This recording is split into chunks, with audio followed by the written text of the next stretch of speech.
سلام بینندگان ارجمند. امروز دوشنبه 17 اپریل من خیرامان بقازاده نشی امروز اخبار آزادی را تقدیم شما میکنم. موضوعهای برنامه امروز چنین هستند. با امید روزی بهتر و درآمد به روسیه رفت و خانه‌اش را در وحدت به اجاره داد، ولی آن هم به کام آتش رفت. گروه کاری مقامات اجرایی کننده دولت شهر وحدت کاربری نموده هستند تا اینکه ضرر رسیده را معاینه نمایند. خبرنگار نورانگیز رستمزاده میگوید با وجود آماده کردن همه سندهای ضروری، محافظان و مقامات مانع ثبت گزارش در مسجد مرکزی دوشنبه شدند. ابله در اوکراین چگونه میگذرد و چرا برخی جوانان اوکراینی آماده هستند با نرخ جان خود از سفربری به ارتش فرار کنند؟ این قانونشکنی باید جزای جنایی داشته باشد. در این زمان تنها جوابگری مأموری است. فکر میکنم در این زمان برای دولت این کافی نیست. وزارت کارهای داخلی تاجیکستان سنجش حادثه سوختار در یک بلند آشیانه نوساخت شهر وحدت را آغاز کرده است.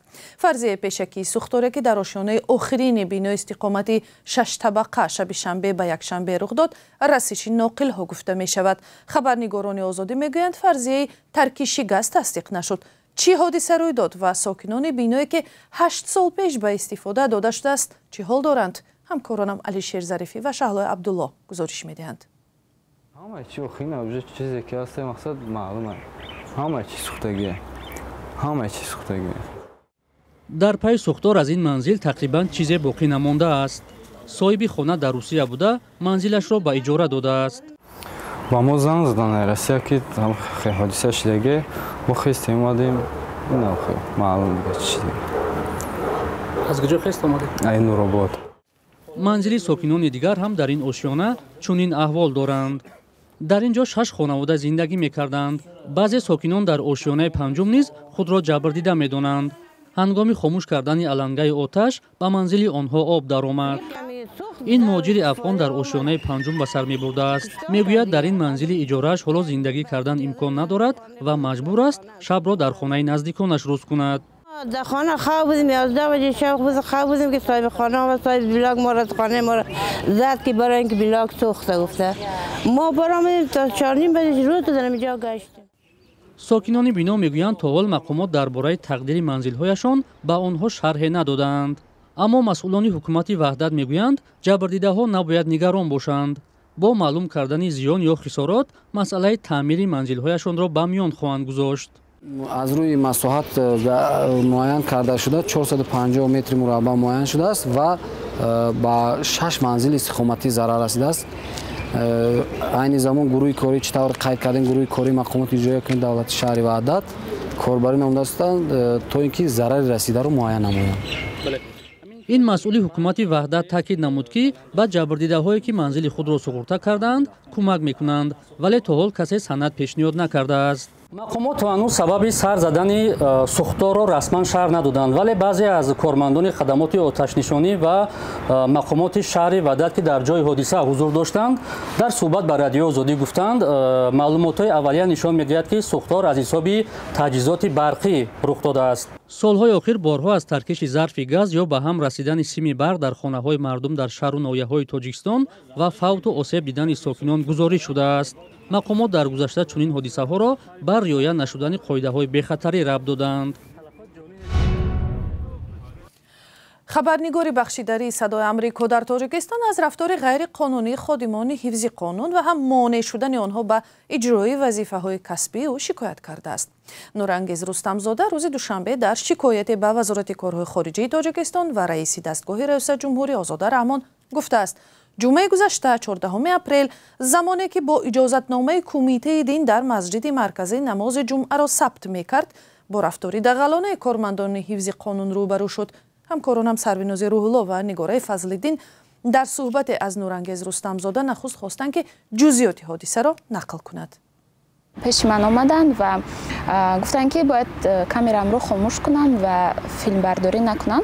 وقتی که پرسان شدم برای چی، اونها گفتند که اینجا یک نمود کسایی می آیند که باید که تو آنها را نواربرداری نکنیم. اجازتنامه ما را از وزارت کارهای خارجی که برایم داده بودن اکریدیتاسیا را نپذیرفتند و گفتن اینجا این چیزی تو کار نمیآید و حتی براشون مکتوبی که من آماده کرده بودم به یک مقامات دولتی به کمیته دین من گفتم که نمیخوام من مکتوب آماده کردم پیشنهاد کردم اونها این چیز رو قبول نکردند. پیش ما رو میگیرن تله میدادند ایخ دغل گفتاری میکردند و دیگر نتوانستم راستی گپ و مجبور شدم که از همون جای حادثه بود ترک کنم. دیگر فیلم برداری همون 3-4 کادر از راه که مردان برای عمومی کادرهای عمومی گرفتم تمام. نورانگیز بعد از این قضیه شما چیکار کردید؟ به کجا مراجعت کردید؟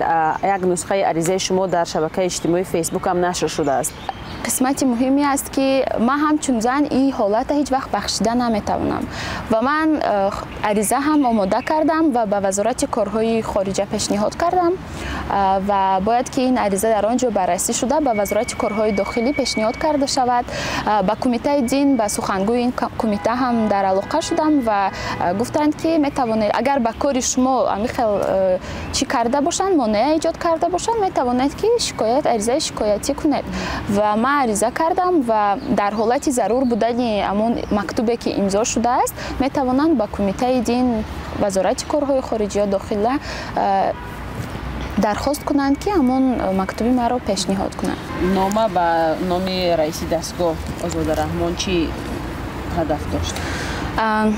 اصلا برای چی من این نامه رو نوشتم؟ برای که من هیچ هم تحمل کرده نمیتوانم که نسبت یک زن در کشوری که رئیس دستگاه اجرایی پرزیدنت جمهوری تاجیکستان یک زن موفق است به مثال آزاده رحمان که او را نه تنها در کشور در تمام جهان میدانند با یک زن خبرنگار چنین رفتار میکنند. و ساعت بعد ثبت این صحبت نورانگیز رستمزاده خبر داد که مقامات بلندپایه وزارت کارهای داخلی تاجیکستان او را به صحبت دعوت کرده وعده دادند که خادم میلیسه که چنین رفتار کرده است جزا میگیرد.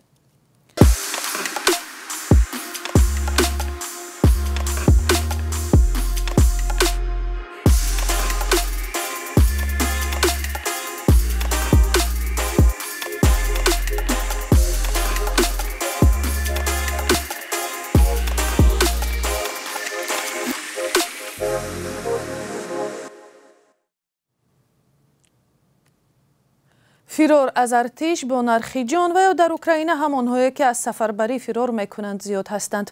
در 1 سال و 2 ماهی که روسیه علیه اوکراین می جنگد شماری از اوکراینی های سینی خدمت گفتند که خواهش ترک کشور را دارند. در بازار سیاه نیز راه‌های غیر قانونی خارج شدن از اوکراین به وجود آمده است. در این باره گزارش تلویزیونی نسته شورمی است که همکارم مولا رجب یوسفی تقدیم میکند. ترک کشور در دوره جنگ توسط کوه و دریا و جنگل‌ها. خدمات مرزبانی اوکراین از آغاز جنگ ده‌ها هزار مرد سن مناسب به خدمت را دستگیر کردند که با هدف فرار از سفربرکنی و یا موبیلیزاسیا قصد داشتند اوکراین را ترک کنند. وقتی مردم به خصوص در فصل زمستان و شرایط خیلی دشوار آب و هوا توسط بلندکوه‌ها غیر قانونی تلاش عبور مرز را می‌کنند باعث به مرگ آنها می‌شود. اما با وجود جای داشتن این خطرها استفاده کوه و جنگل و دریاها برای عبور مرز راه معمول‌ترین می‌ماند. آنهایی که از خدمت حربی سرکشی می‌کنند برای رهبلدان محلی تا $2000 می‌دهند، اما باز هم کسی برایشان کفالت سفری به خطر را نمی‌دهد. وقتی به سرحد نزدیک شدند، راهبلد به همراهش میگوید که 1 کیلومتر دورتر پاسگاه مرزبانی است و او باید از میدان دویده گذرد. آن مرد راضی نمیشود و میگوید که او را میتوانم پرانم. راهبلد پاسخ داده است که بله، مرزبانان میپرانند، ولی به احتمال زیاد تیر به او نمیرسد، زیرا این مسئله با آنها موافقه شده است. و این مرد ناچار هم پول داده و هم جان خود را در خطر مانده از میدان دویده میگذرد، چون که او دیگر راهی نداشت. بعضی ها برای فرار از ارتش پوشیدن لباس زنانه و یا هنگام گذشتن از مرز پنهان شدن در باغچه ماشین را انتخاب کردند، اما از چشم مرزبانان دور نماندند، چون این حالتها اساساً در آغاز حمله وسیع مقیاس ثبت می شدند. ولی بعداً ساختکاری نمودن حجت‌های کمیسریت حربی روی کار آمد. برای مثال در اول سال جاری ماموران انتظامی یک گروه از پزشکان را بازداشت کردند که به فروش شهادتنامه‌ها مشغول بودند.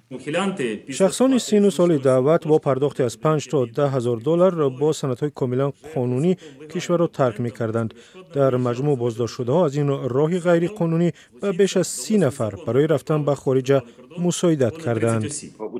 حقوقشناس رامان لخاچوف میگوید با در نظر داشت آنکه بیشتر راه‌های غیر قانونی آشکار و جلوگیری می‌شود، اما طلبات می‌ماند و نرخ نیز طرف بالا می‌رود.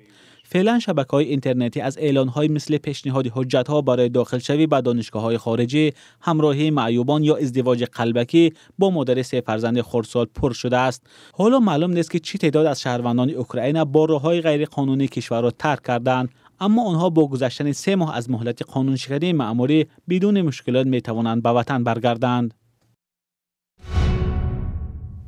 حکومت ولایت بخارای جمهوری ازبکستان برای آبادانی آثارخانه قهرمان تاجیکستان و سردفتر ادبیات شوروی تاجیک صدرالدین عینی مبلغ جدا کرد. این طرح به مناسبت 145 سالگی استاد عینی مورد اجرا قرار داده شد. آن هم در حالی که سالهای زیاد این مکان هدف بی‌توجهی مقامات هم ازبکستان و هم تاجیکستان بود. حالا قرار است با این مبلغ نه تنها آثارخانه بلکه مکتب کهنه دهه ساکتره نیز آباد کرده شود که عینی آنجا تحصیل کرده و حکایه معروف همنامش هم در آن باره نوشته شده است. از دادگاه استاد عینی خبرنگاری ما فرزان محمدی گزارش می‌دهد. تقریباً 100 کیلومتر دورتر از شهر بخارا در همین حوالی در دهه ساکتره ناحیه غشتوان 145 سال قبل عالم، شاعر، نویسنده، اولین پرزیدنت اکادمی علم‌های تاجیکستان، سردفتر ادبیات معاصر تاجیک و قهرمان تاجیکستان صدرالدین عینی تولد شده است. بچگیش را همراه 3 برادرش در این حوالی گذرانده بعد فوت پدر و مادر در بخارا و سمرقند و دوشنبه زندگی کرده است. امین دروازه بابای صدرالدین عینی سعید مراد سعید عمر خوجا ساز کردگی این دروازه. اینو کندکاری استا بوده است، دورادگور استا بوده است. اینو همجا بایم کار کرده است. و شوفرکن طرفی نخه شوفرکن بایم یک مسجد یک جای بنیاد کرده. همجم حوالی جای کرده بشند. زنی سعید عمر خوجا زنی سعید مراد خوجا اصلی از شوفرکنی. نخه شوفرکنی. اوچشون اوچه صدرالدین عینی از شوفرکانی بوده است، ناحیه شوفرکانی بوده است. با گفته باشندگان جماعت ساکتره ناحیه غشتوان ولایت بخارا، این کلمه شکل دیگر شده سدپیری بوده است. یعنی محض در این موضع قبرستان خوجه سدپیری قرار دارد که چندین گذشتگان یا سرآمدان سردفتر ادبیات معاصر تاجیک صدرالدین عینی در اینجا دفن شدند و مانند پدرشان سید مراد خوجا، بابایشان سید عمر خوجا، برادرشان محیدین خوجا و دیگر پیوندانشان. این از آن دلالت میکند که طول چندین صد ساله محض در این زادبوم نسل گذشته و اولادان صدرالدین عینی عمر به سر بردند. حالا به گفته ساکنان این منطقه تنها 5 عائله از پیوندان عینی باقی ماندند و دیگران به گوشه و کنار دیگر ازبکستان و تاجیکستان کوچ بستند. و این گزارش را به شکل کامل در سایت رادیوی آزادی تماشا کنید. دادگاه شهری مسکو امروز سیاستمدار مخالف حکومت روسیه ولادیمیر کارامورزا را که به خیانت به دولت، پهن کردن اطلاع نادرست درباره ارتش روسیه و همکاری با سازمان نامقبول متهم بود 25 سال از آزادی محروم کرد. خود کارامورزا روز 10 اپریل در سخن آخرینش گفت بیگناه است و از کاری کرده‌اش افتخار دارد. او وضع سیاسی و حقوقی روسیه را به سالهای 30 شباهت داد. بینندگان عزیز، برنامه اخبار آزادی در همینجا به آخر می رسد، ولی خبرهای بیشتر در وبسایت و صحیفه های رادیوی آزادی در فیسبوک و اینستاگرام، توییتر و تلگرام و تیک توک و ادنکلاسنیکی دست رسند. اگر خودی شما هم شاهد خبر و حادثه یا منظره جالب شدید، می توانید از طریق واتساپ و تلگرام با ما در تماس شوید.